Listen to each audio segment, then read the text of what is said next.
What is going on, everybody? We are back for episode 7 of the Itz Gametime podcast. We have another great show for you planned. With me, as always, is my co-host Eric. Eric, how you doing? I'm doing great today. Another Wednesday recording. We're keeping up with it. I mean, I just finished doing another recording this past Sunday for my other podcast, and now it's turning over and doing this one. So I'm feeling pretty good. You want to give that podcast a little shout out while we have a chance? Oh, yeah, definitely. It's the Room 423 podcast, in which, I mean, if you follow me on Instagram at all, you probably have seen me promote it on my stories and stuff like that. But yeah, it's on the same types of podcast sites as Itz Gametime. So if you want, that one's a more relaxed one. We talk about random shit. I mean, random stuff will come up, very random stuff. Jett's been on it also, so there's another reason to go and listen to it. It's a great podcast. It's a must listen for sure, especially when I'm on. But Eric and Josh, who's been on this show as well, they do a great job, along with when Maggie's on as well. So it's definitely a must listen. But in regards to this podcast, we've been doing very well with all the guests we've had on the show in the past, and we figured why not bring on another guest and maybe raise the bar a little bit more. So with us today is my teammate on the University of Tampa JV baseball team. We have Tommy Fink. Tommy, how you doing? What's up, guys? I'm doing great. Glad to be here. Excited to be on the show with both of you guys. Hope it's going to be a great one. Next time, it's not specified JV baseball. Keep it moving along. No, just say baseball team. Baseball. I usually do say baseball team, but I mean, I don't know. I figured I'd be a little bit more specific just so, you know, we don't get a bunch of questions afterwards. But you want to give a little bit more background on yourself, Tommy? 20 years old, pitcher on the baseball team, you know, back end of the bullpen guy. Just a real big Phillies fan, big Colts fan, new 76ers fan, just trying to get into basketball. This podcast inspired me. But I think it's going to be a great one. Like seeing LeBron get knocked out of the playoffs early. Should be fun to watch. I need more.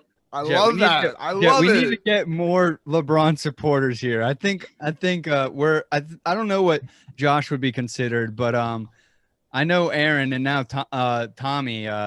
They're against me. I mean, it needs to be an even battle here. I see you're finally catching on. I mean, the guests I keep on planning on having are against LeBron, so I plan to keep doing that until I'm stopped. So I'm all for the LeBron hate. Yeah, but Tommy, thanks again for coming on and discussing some of the topics that we'll be talking about today, in which, I mean, we're going to be talking about the Nets a little bit. We're going to be talking about the new MLB mandates a little bit. We're going to go and ask Tommy some questions about the Phillies and about the Colts. And then also, we're going to have the trivia show happen again, in which hopefully I can get a dub under my belt finally and break this losing streak that I've been having these past few guest appearances. Unlikely, but we'll see. Yeah, in which, so as always, Jett, do you want to tell the audience some of the responses we got? So this week I saved the polls, guys, so I have all the responses. There you go. So the first question I asked everybody is, which is the best wide receiver combo in the NFL right now? And the options were Julio and A.J. Brown, Chris Godwin and Mike Evans, DK Metcalf and Tyler Lockett, or Odell and Jarvis Landry. So the top choice was Julio and A.J. Brown. Do you guys both agree with that? I definitely do. Tommy? I'd agree with that. I don't even think Odell and Landry should have been a response possible for that one, but I guess. Did you? I'm sorry. I'm blanking right now. Did you say was Thielen and Jefferson on there? Thielen and Jefferson were not on there. I don't think they deserve to be. I know you're very high on that combo, but I'm not. So. Oh, wow. Okay. Think they deserve to be over OBJ and Landry. Yeah, I mean, Jefferson is still young, but I think OBJ and Landry have proven they're good 1-2 punch. But only thing OBJ has proven is that he's injury prone. I have to agree with that one there. That's very true. But Our next question we asked was, which NBA playoff series has been the most exciting? As you guys may remember, last episode, Eric had said the Knicks Hawks was the most exciting. I had said that the Lakers Suns was the most exciting because LeBron lost. And our guest, Aaron, had said that the most exciting series was the Mavericks Clippers. The Lakers Suns won this poll probably because there's a lot of LeBron haters on this Instagram page. So I get why that won. Tommy, Tommy, have you watched a lot of NBA playoffs? I've watched a few games here and there. On vacation last week, I watched quite a few games, but I don't think I necessarily have a take on what was the most exciting to watch, just because I haven't seen basketball previous to You're this just year. trying to watch the Sixers. I just want to point this out really quickly. I love Tommy, but a few weeks ago I asked him who the number 1 seed in the West was, and he was not able to give me an answer. So yeah, well, I'm focused on the East anyways, because that's who we got to get through first. So Sixers for life. Sixers for life. And I'll get to one more question before we introduce a new segment for the show, probably when we'll most likely have our guests. But the last question I asked was, who should start for the Patriots week 1, Mac Jones or Cam Newton? 8 of 11 people said Cam Newton. Tommy, do you agree with that? I would say Cam Newton, just because I don't see the Patriots in a win now mode. So sending Mac Jones out there, first snap is just probably not ideal for that team right now.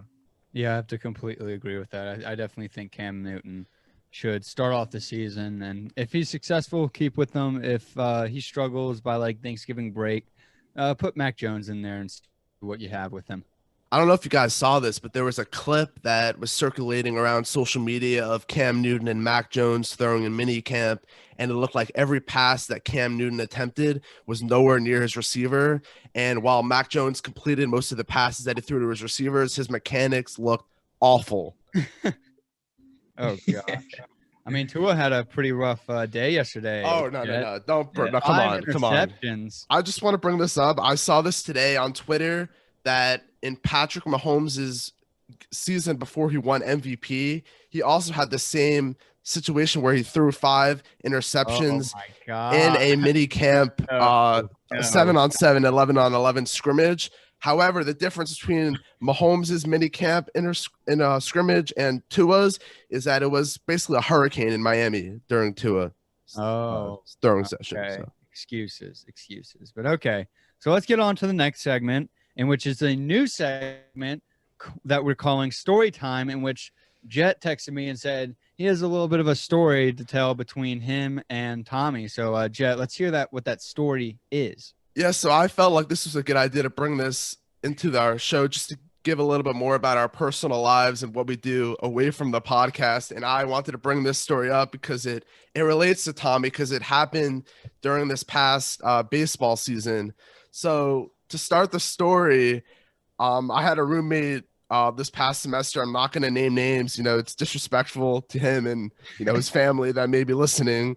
But I had been instructed to wake him up for a baseball game that we had to be at on a Saturday morning. And, like a lot of college kids, you go out the night before, partying, drinking, but, we're baseball players. We got to be ready for the game the next day. And he obviously was not ready, and he would not wake up. So he caused me and him to be late for the game, and our head coach would not let us on the field, which I thought I would be allowed on the field just because, I've never been late for any practice or game, and this kid has a reputation of not always, what's a good way to put it, being all there when it comes to being on the baseball field is a nice way to put it, I guess.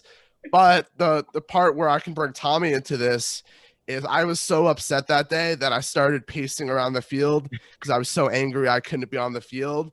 So when I was walking around the outfield, I saw Tommy shagging balls during BP before our game, and I looked over at Tommy, and then all of a sudden I see him just like wave to me, and then I totally looked away right away. What was your angle of that, Tommy? Yeah, from my point of view, just painting the picture here, I was on the field on time where I was supposed to be, cleats on in my uniform. Yeah. And so I'm shagging balls, and I see Jett just walking in a parking lot, looking through the windscreen, and I'm like, what is this guy doing? He needs some friends. So I gave him a nice 5-finger wave, and he proceeded to turn around and speed walk away like he didn't even see the wave. So I wasn't too sure what I was thinking at that moment, but it proceeded to be a good day for Tampa. Maybe not for Jett and his roommate, but we had a good day, winning two out of two games. So. Well, I will point out that I did stay for, it was a double header, and I did stay for both games. I was sitting behind the turtle right outside the stadium. I didn't have to do that, but I felt that I needed to be there in some fashion, even though I wasn't on the field. But to this day, I have still not heard the end of it from Tommy, and I probably will never hear the end of it because it has broken my perfect attendance record for games and practices. So. Well, to give Jett a pat on the back here as one of the best teammates, going off what he just said of sitting out there watching the games, being supportive. One of our weekend games, I was on the travel list, and Jett just happened to not be on the travel list that day. And I set my alarm 2 hours before we were supposed to leave for the bus. I wake up and immediately fall back asleep. And I wake up 30 minutes after the bus coaches, or a text from all my coaches and teammates, and I just called Jett and like, yo, can you take me to this game? I'm late. I really messed up. It's like an hour away, and without hesitation, Jett says yes. He takes me to the game. So that's definitely just a little look into how Jett is as a person. A great guy.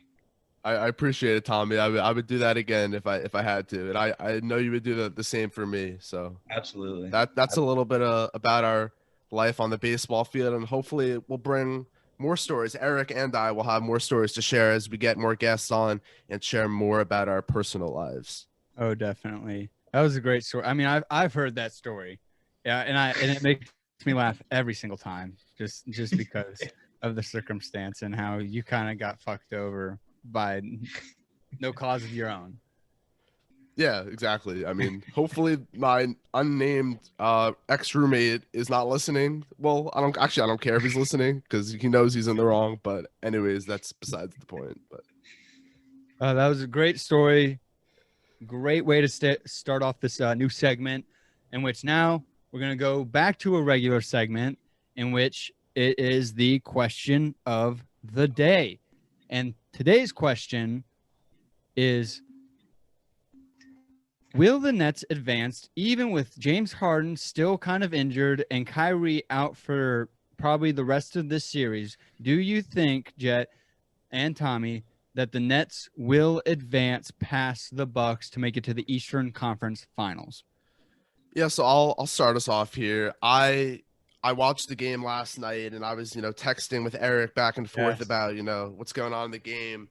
And at one point I did turn off the game after the Bucks had a pretty decent lead. I think it was towards the end of the second quarter for halftime. And then as soon as I sent that text, the Nets totally reversed course during that game, and KD came to life. And, it was upsetting because, I had this whole argument planned of why I think the Nets are not going to advance. And I still believe that the Bucks are going to advance. I will say a while ago that the Bucks were my bold prediction to make it to the finals, and I'm still holding by that. I just wasn't able to pick them because they were going against the Heat in the first round. But anyways, so James Harden, like you said, will never be back at full strength. No Kyrie, obviously. They have no pure ball handler besides Kyrie. What? I no, like point guard ball handler. I know we play a positionless game of basketball today. KD's a point guard. He's a 7-foot point guard. I don't consider him a point guard, but their backup point guard is Mike James. And I think without the Nets having a pure ball handler, without Kyrie, is going to affect them in the long run. Giannis needs to guard Kevin Durant. I don't know why he didn't towards the end of that game. I don't know what he's afraid of. Because he can't. He definitely could. No one can guard KD. No, he dropped 49 last night. Because who was on him? Like Chris Middleton or someone? I don't even know. Doesn't matter. They threw everything at him. All they had to do last night was stop Kevin Durant, and they could not do that. James Harden was awful. He was playing essentially with one leg, and they still couldn't win against the Nets with just KD. He played every single minute. You couldn't stop him in the last 5. It's like a 9,000 calorie burn to play an entire NBA game, and you couldn't stop them in the last 5 minutes. They're not gonna beat the Nets. They're absolutely not. That right there, that was the biggest game of the series right there, because we're recording this on Wednesday. They play on Thursday, so it may be over before anyone even listens to this. And I'm guessing it's gonna be over before anybody listens to this. Before I expand on my argument, Tommy, where do you side on this debate? I'm gonna have to take Eric's side of this debate. Last night I was at work when the game happened. I was kind of a box score watcher, but I did see that KD dropped just on points, and I think I'm a firm believer that you definitely can have too many mouths to feed, and I think that players down for the Brooklyn Nets might honestly just be a good thing, a blessing in disguise for that team. One thing I will say is I think this might be an outlier game for Kevin Durant in the playoffs because he has had a history of playing with guys like Curry, Klay Thompson, Draymond Green, who have basically carried him towards a ring, as well as back when the Thunder played the Heat in the finals. The Thunder didn't win that series, but KD has never shown the ability to carry a team all by himself to the promised land. So while he very may well be able to do it, I still think the Bucks are going to figure out a way to stop KD, even though he looks unstoppable right now. No, because you know what? Harden is going to play. You know what? They can sit Harden for game 6 and rely on KD winning another game because of how demoralized the Bucks are now in game 6, and then rest him for game 6, and then they can bring him back for game 7. And Kyrie may be back for game 7 if needed, but I don't think it's going to be needed. And I think KD has a better supporting cast than Giannis does. I mean, I think he does. Here's the thing. All right, I'll go over the supporting cast. There's Drew Holiday. I personally would choose Joe Harris over him. I wouldn't. Yeah, absolutely. I prefer Blake Griffin over Brooke Lopez. God. Hey, I just know that if I needed Griffin to empty the tank in a game 7 and go like the old school Lob City version of himself. This is old man Blake Griffin. He can't jump over cars anymore. He has stuff in the tank left. He can yam it on Giannis like he did back in game 4. He can do that. Or game 3. I'm not sure.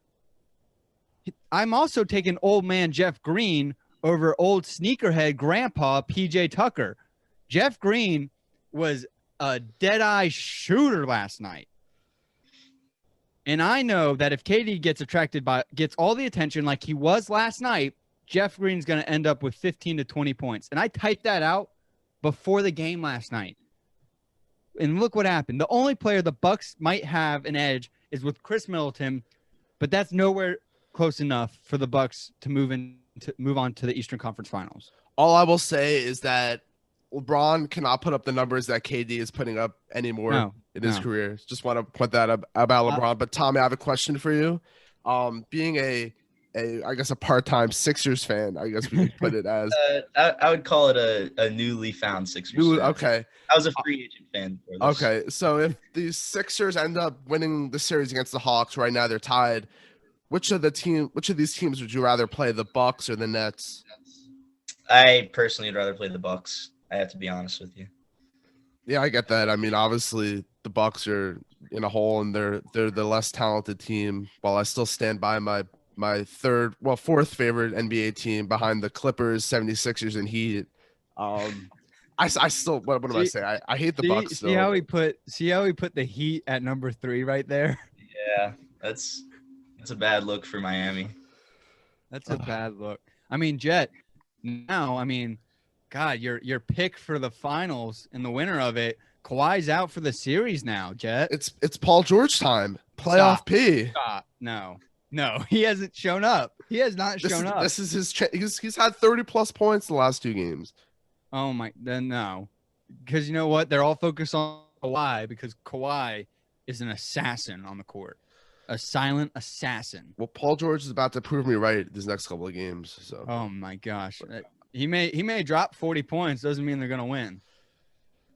True. We'll have to see what happens. But I want to get into this next hot topic. If you're ready to move on. Absolutely. This is possibly the hottest thing to happen in MLB in the past 10 years, maybe. I'm very curious to also hear Tommy's perspective, because obviously the composition of the ball that we use in college baseball is a lot different than the composition in the MLB. But I'll first start off.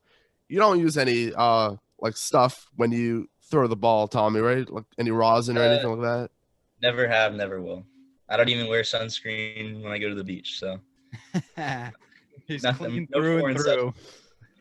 Yeah.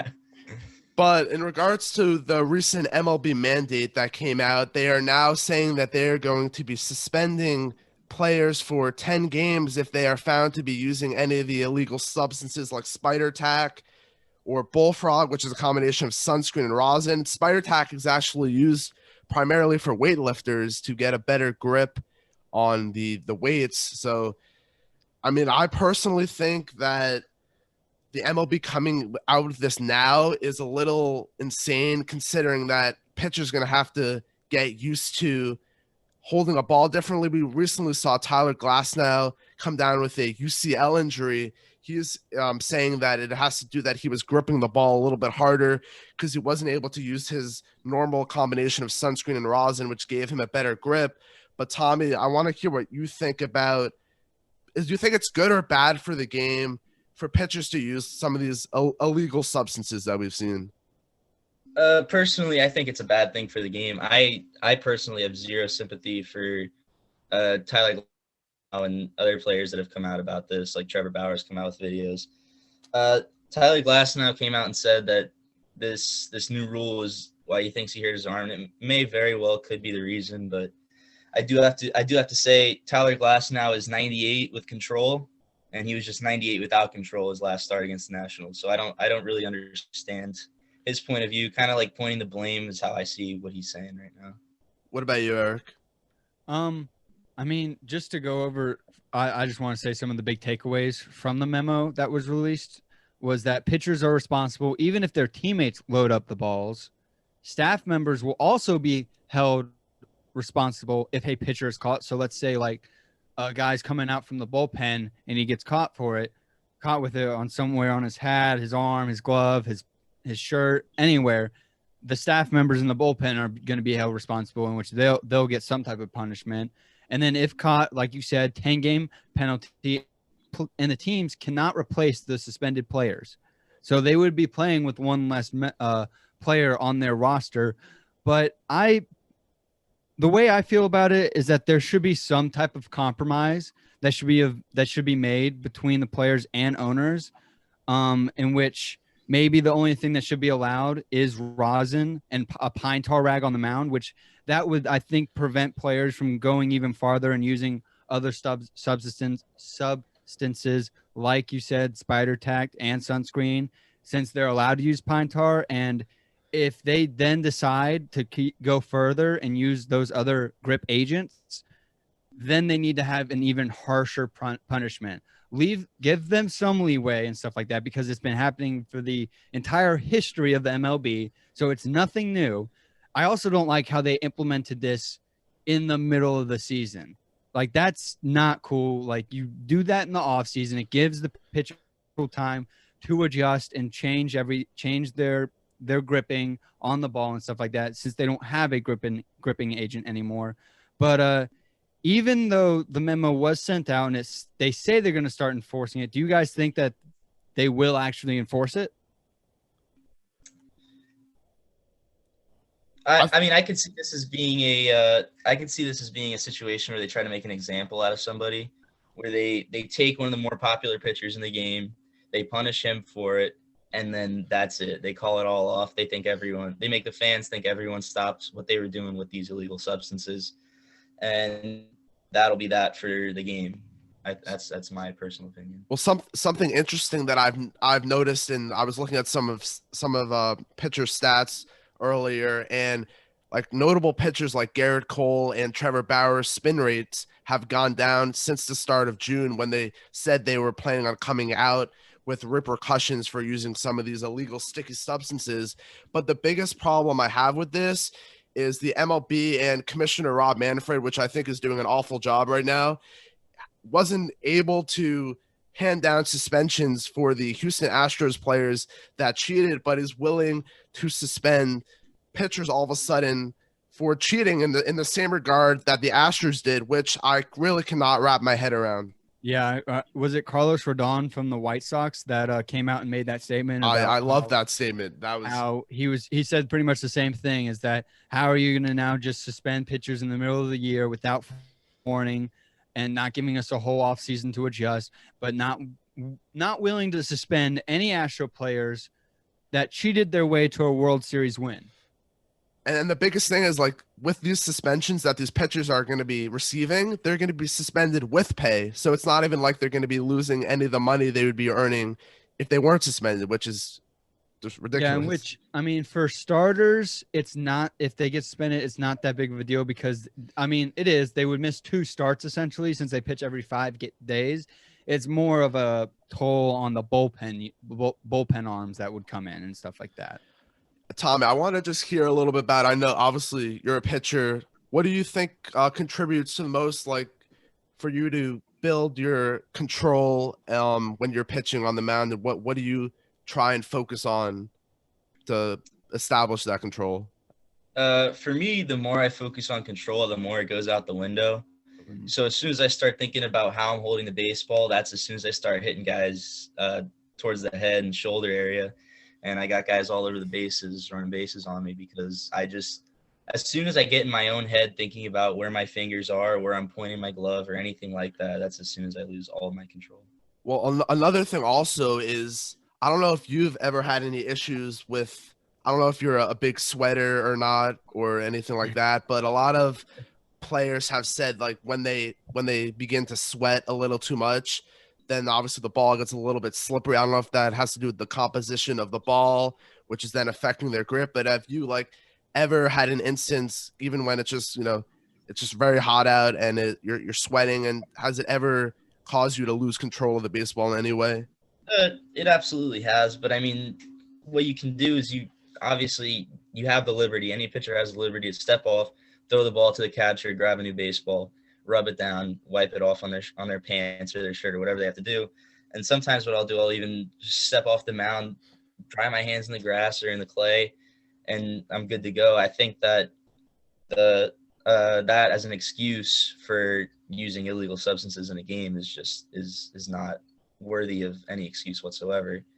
I don't know if you guys saw the video of Trevor Bauer, who just took only rosin, which is completely legal, and only his own sweat, and he's holding a baseball defying gravity. I mean, yes. So pitchers can do whatever they want essentially anyways. It's just baseball is in a very tough, between a rock and a hard place right now with this rule, I feel like. Definitely. That's a perfect way to say it. But let's go on and talk about a baseball team, a specific team in your Philadelphia Phillies, in which, I mean, my first question for you would have to be, what are your thoughts on the Phillies' performance so far, and where they're at in the standings in the NL East? What are your thoughts? I think that for a top either 5 or 6 payroll, they're wildly underperforming, just like they have been the past 3 or 4 years. Guys like Harper is underperforming. I mean, he had a good first year, and I'm impressed. Gene Segura has been playing very well, but he's on and off the IL touching. And Realmuto, we haven't been able to keep healthy at all since he's been with us. But as far as where we are right now in standings, I don't think anything matters in the NL East right now except first place, because I don't see any wild card teams coming out of the National League unless it's the West at this point. Yeah, and to go off of where the team is currently, they currently have the 10th worst bullpen ERA, and it seems that over the past few years, the bullpen has continued to be an issue. Do you think this is something that needs to be addressed if they want to be able to compete for the top place in the division? I think it absolutely is something that needs to be addressed, and I think that the luxury tax that is so often talked about for Philadelphia Phillies fans just needs to be broken. We got to go over that. We got to pay for some players. We need some players on our team. I mean, last year we had the worst ERA for a team in the bullpen, I think, in history, or real close to it. So the only silver lining right now for the Phillies, we played well in June. We had a really easy 2-game sweep of the New York Yankees. That's all we got going for us right now. Yeah, I mean, if you don't think the Phillies are struggling, I mean, then the Yankees are absolutely struggling right now. I think that the Phillies and Yankees should possibly do the same thing, in which, at the moment, in which they got to stay at where they're at. Don't try and go out and trade for players yet. See where you're at near the trade deadline, because I mean, we're both teams for the Phillies and the Yankees, but for the Phillies, they're playing around 500 ball at the moment, and they haven't really shown the ability to compete for a title, but they're also not in a rebuild mode. So I think that they should be trading for some lower level players to make slight improvements of the team over for this year and for the following year too, and get possibly some good young pitching depth that could be in the minors this year and come up next year. What are your thoughts on that? I would have to agree with you completely, and that's why I think that we're also the worst team in baseball as far as being set up for the future goes, because over the past 3 or 4 years, we've been no more than 2 games off of just 500 baseball every single year. So we're always that in-between team that doesn't know whether to buy or sell at the deadline, so we end up always making in-between moves, and we end up never making the playoffs and never getting the farm system going. So I think our stars are really need to step up, and that's why we're losing games right now. One thing I wanted to hit on was Zach Wheeler, who's having a remarkable season, a career year. He has a 2.229 ERA right now, his best season to date. What are your thoughts on his performance so far this season? It's actually awesome to watch him, especially being a pitcher myself. I love watching him. He goes out there and dominates just about every time out. And the day we're recording this Wednesday, he's playing against the Dodgers tonight. I think he'll have another identical, real good outing against a good hitting team. And I think this is kind of like a statement game for him that can be an opportunity to, solidify a spot on the All-Star roster, maybe even, be one of the best National League pitchers in the league. I do want to go back, though, to one of the first episodes I watched of Itz Gametime podcast. A quote from Eric. He said that Zach Wheeler is just not the player he was at the Mets. And I've never even heard such a bad statement in my life as with the Mets. He had a ERA right around 4 his whole entire career. And now he's in the low 2s. I got a question. What is that? I mean, what is that talk on the I mean, I didn't do a lot of research into it, so I obviously, he's definitely proven me wrong and stuff like that. I thought that since the Mets let him go, and since the Mets always seem to have a great starting pitching staff, there obviously might have been something an issue with him, probably some type of mechanics or something like that. But he's blown the water of expectations from me and stuff like that. So I got to give it to him. He's far from my expectations. He's a lot better in Philly, and I hope he keeps continuing to be one of the best pitchers in the NL. Over under 3.0 ERA by the end of the season. I'm taking the under 100%. What is he at right now? He's at a 2.29 right now. Oh, I'll take the under. I agree. But my last question for you, Tommy, is where do you see the Phillies ending up this series? I think they're going to finish in 3rd place in the division, but be out of the wild card race. Over under 87 wins for this season. I'm taking the under because we've just never proven that we can get hot. Ever since we've had this core team that we have right now, we've had for 3, almost 4 years, and they've just never proven that they can go on a nice 10 to 12 win streak. Like they just haven't proven that. So I'm taking the under, even though it pains me to say. My final question before we move on to the Colts is there one thing that you need to see from the Phillies in order for them to win the division? I need to see better coaching, and I need to see better management of the bullpen.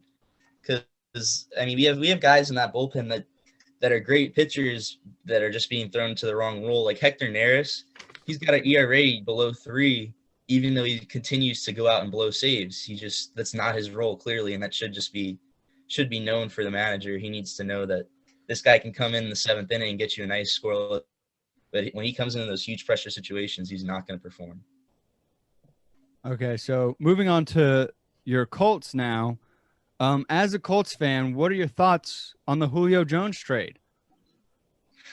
I think definitely it's worrisome, even though he's getting older and he's becoming a little bit more prone to injuries. I think it's worrisome just especially because we've had our biggest hole on our team last year, I'd say, was our secondary.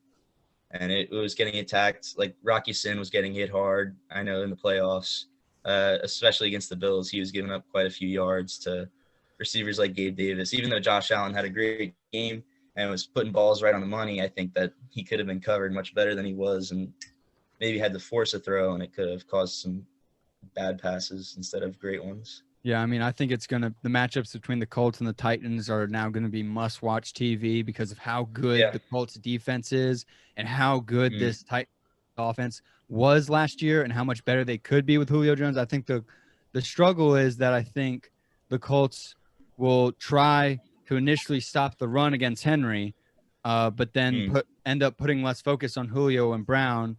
I think that the game plan for the Colts is going to be make Tannehill beat you, not Henry, not Julio, and not Brown. I mean, I think that's the clear path game plan that the Colts have to do when facing the Titans. I would absolutely agree with that. Going off of the receiver room, since obviously the Colts didn't acquire Julio Jones, I think we can all agree that T.Y. Hilton's probably the number 1 receiver on the team, and then behind him is a big question. Do you think Michael Pittman or Paris Campbell have the chance to emerge as the clear number 2 option in that offense, receiving wise? I think Pittman is going to emerge as the clear number 2. He might even take number 1 this year. He's a big body receiver, and I know Carson Wentz likes big body receivers like Zach Ertz in the past. Michael Pittman, he kind of has a similar build to Julio, so I think he could possibly fill that role for us anyways. I knew we weren't going to go out for Julio just due to the nature of we never really go out for big players like that. But I think that Michael Pittman's definitely going to take the number 2 spot in this offense. And you mentioned Carson Wentz. What are your feelings about the Colts acquiring him in the trade? Carson Wentz is I really don't know with him. He's definitely proven himself, and he's definitely disproven himself all at the same time in his career.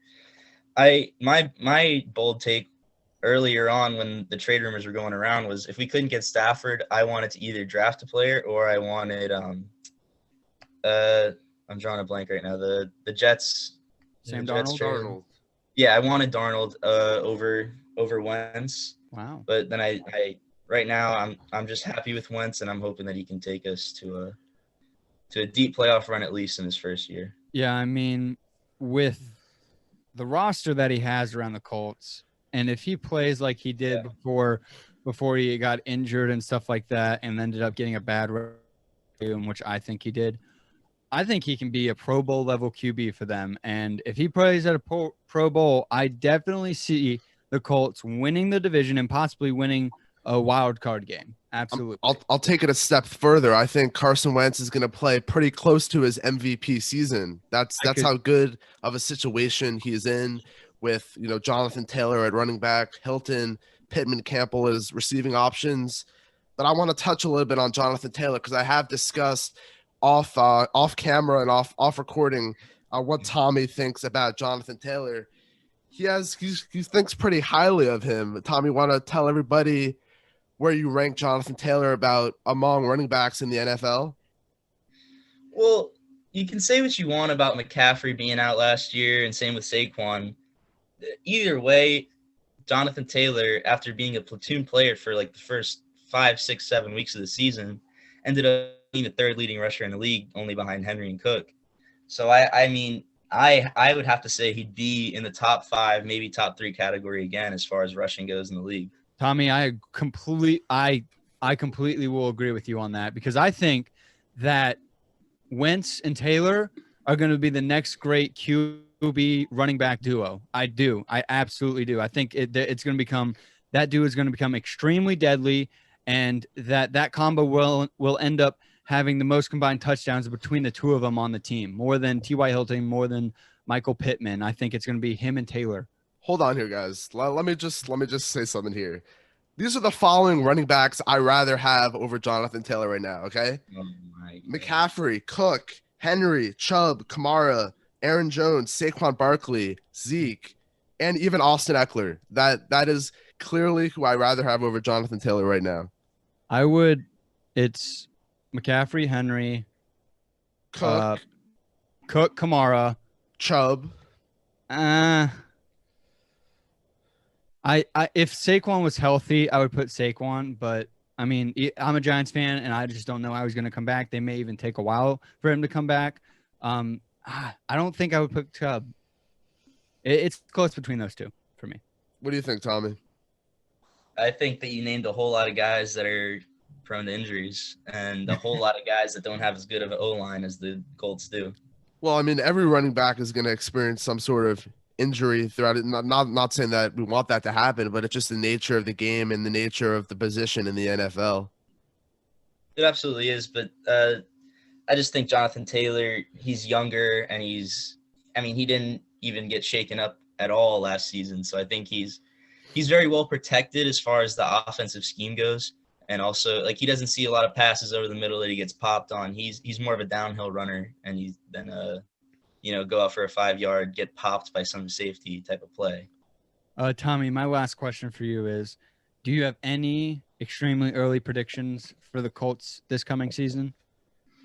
If I had to take an early prediction for the Colts, I would just say that they're going to have another 12-win, 13-win season, even with now that it's 17 games, I'd give them 13 wins. We did get hosed a little bit. Our added game was against the Bucks, so that's not going to be an extra easy win, but I think we'll win 12 to 13 games. Okay. I have a few rapid fire questions for you, Tommy, and then we'll get on to trivia. Sound good? Okay. All right. Over or under 10 interceptions for Carson Wentz? I'm taking the over, honestly. Okay. Over or under 17 total touchdowns for Jonathan Taylor? Over. Okay, wow. More likely to win a title first, the Phillies or the Colts? Absolutely the Colts. More likely to win an MVP the next 3 years, Carson Wentz or Bryce Harper? Wow. I'm taking Harper. And final one, who do you think is a better coach, Joe Girardi or Frank Reich? Frank Reich by a million miles. I like to have Joe back for the Yankees, though. I'd rather have Joe him back. All right, Jett, we ready? It's trivia time. We're back for third edition of Trivia Time between Tommy and Eric. We have some Colts trivia. We threw in some Giants for, Eric's sake, some Phillies, some Yankees, some NFL stats. And then I have a question personalized to each of you about Eric's senior year of high school baseball and Tommy's past season in college baseball. So we'll see how you guys both do, and hopefully, I don't really care, but maybe Eric could get on the board. Hopefully so. Hopefully so. All right, so the questions are a combination of multiple choice, and then there's one short answer, and then there's one tiebreaker question if needed that'll closest to the number that I have chosen. Sound good? Yes. Good. All right. Question number 1. The Colts and Giants have met a total of 19 times. Who has the edge in that series? I'm going with the Colts. I was also going to take the Colts. All right. 1 point for both of you. And if whoever knows it first can just say it.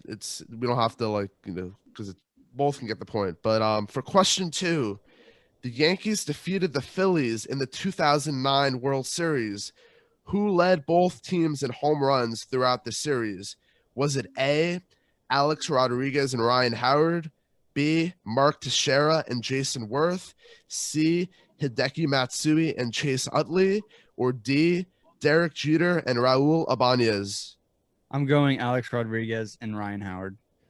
I'll take Teixeira and Worth.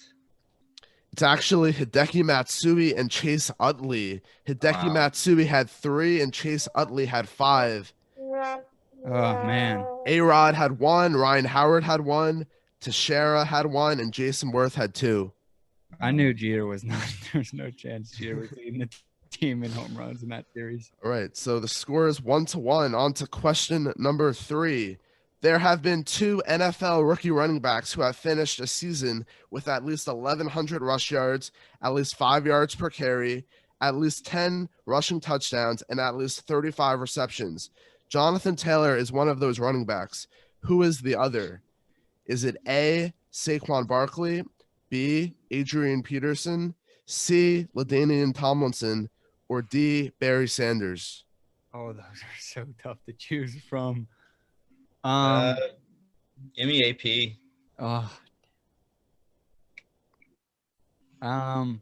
Just for the sake of making sure it stays even, I'm gonna go AP. And I actually wanted to guess AP. The correct answer is actually Saquon Barkley. Wow, let's go, Saquon.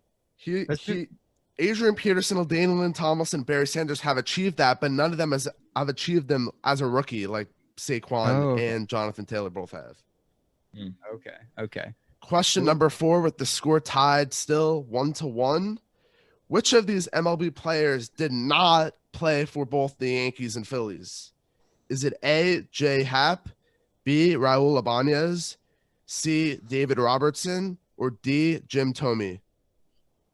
I'm going J. Happ. Tommy. The correct answer is Jim Tomey. He only played for the Phillies in 2012. J. Happ played for the Yankees between 2018 and 2020, and the Phillies between 2007 and 2010. A point for Tommy. Oh my gosh. Go, baby. All right. Good one. So this question 5 has 2 parts. Part 1 will just be directed at Eric answering, and part 2 will be for Tommy to answer. All right, Eric, what was Tommy's ERA combined in all inter-squads and in games this past season? Is it A, 2.75, B, 3.75, C, 1.75, or D, 4.75? I'm going 2.75. That is correct. Great job. Yes. Eric. All right, Tommy. What was Eric's batting average in his senior year of high school? Was it A, 276, B, 362, C, 201, or D, 302? I'll take 276. The actual answer is D, 302. We have a tie game, and the tiebreaker question is going to be in effect. Oh, this is where I lost last All right. time. So this might take some calculations, but when you have the answer, if you can both just text me your answer as soon as I say the question. If you have any questions about any of the numbers, just let me know. Okay. All right. How many combined home runs do the Yankees and Phillies have to date in this MLB season? This is closest to the number. If you need any, I'll give you this. The league average is 76. The Blue Jays have the most with 100, and the Pirates have the least with 47. Okay. I'm going to go. I sent it to you.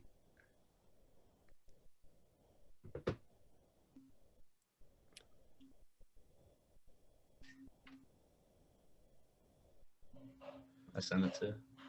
Wow.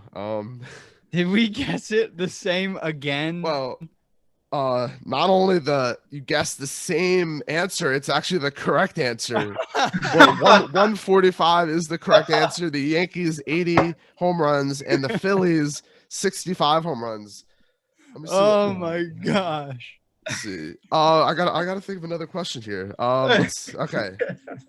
All right, let's see if you can remember some of the answers choices that I've given you in the past few questions. Okay, going back to that question about the Yankees and Phillies in the 2009 World Series, when I asked you who led both teams in home runs throughout the series, how many home runs did I say that Ryan Howard had?